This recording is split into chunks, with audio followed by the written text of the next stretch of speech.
Hey all, this is Anirudh. Today I will going to show you deep link in Power Apps. This is one of the requests I received from one of my subscribers. Uh, so let's see. I'm going to start.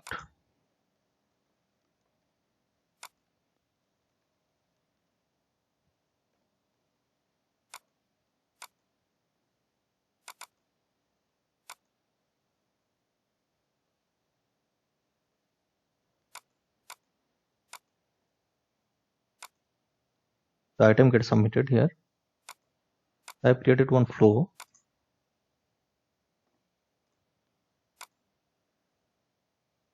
This flow, whenever there is new item get created in that particular list, it will send one email, okay, to the submitter. So I am the submitter this time. So I should get one email. I'm just waiting for it. I've received it. Clicking on the link, it will redirect and repopulate all the metadata.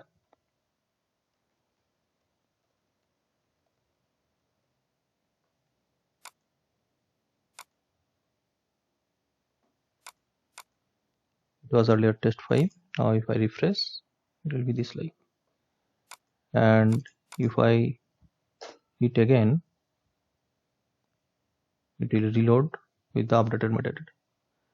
This is the flow I have done. Now how we can create this functionality. This is the 4-screen application. So this is the home screen. Few fields I have put in the one of the screen, and attachment screen in the different screen, and then one of the thank you screen. Now before that there is a app, okay. There is a on start event of application. So in this application I have used param function. Param function is inbuilt in Power Apps. You need to pass the query string variable, whatever the query string variable you are giving. What is the query string variable? Let's see the flow. In this flow I have passed one long URL, and then there is a separator ampersand, and then item ID, then ID I took it dynamically, then another separator ampersand, and then hide navbar is equal to true. Hide navbar is equal to true is not a mandatory thing.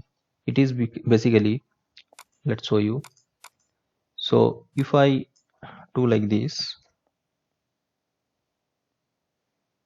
your app will open with a navbar at the top. But if you want to hide from your user, you just put it like this, so that navbar will not be there, okay. But you need to put some of the query string with a unique identifier. Here it is ID, okay. So this is the item ID I actually wanted to catch in param function. First I wanted to check whether it is blank or not, okay. If it is not blank, then I have set one variable edit form, and whether there is a value or not, every time it will actually redirect the first form screen, okay. Let's say if it is a blank, then where it will go? It will go to navbar, navigate to first form screen, this screen, okay. In this screen there is a form. In this form there is a default mode. In this default mode I have mentioned if var form mode is equal to edit form, then this form will be in edit mode, okay. If you saw my earlier video, most of the time I have actually changed from here directly, new form, okay. But in this same form you can edit the same record or submit one new record also. So sometimes it will be new or sometimes it will be edit. So in a different way I can do the same thing. Like if param item ID is blank, then directly it could be a new form. Otherwise, if there is a value, it will be edit form. I could do this, but for a safer side, I actually put one variable, global variable, set variable, and put it either edit form or new form, okay.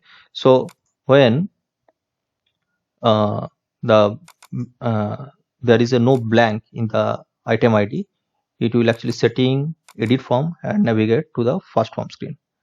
So first form screen coming and checking in the form default mode how it will be. So whether it will be edit or new, this is how it is. Okay, now there is another thing you need to do in the item area. If this is a edit form, then you need to understand what value you need to load. Okay, so you need to put this lookup function. Okay, in the lookup function it will query whole list and find the same item id in the id column of that particular list. Okay, whatever the data it will get, it will repopulate here. This is the trick. There is nothing more than that.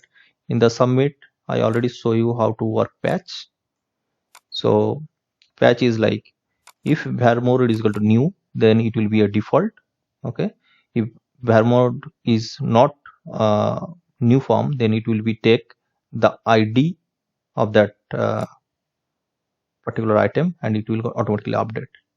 Okay, so whether it is new form or edit form, this kind of updates it always will be. I mean, in the new form you will do the things. Only thing is that whether it will be a default or any id you need to pass, you need to check it. That's all. Thank you.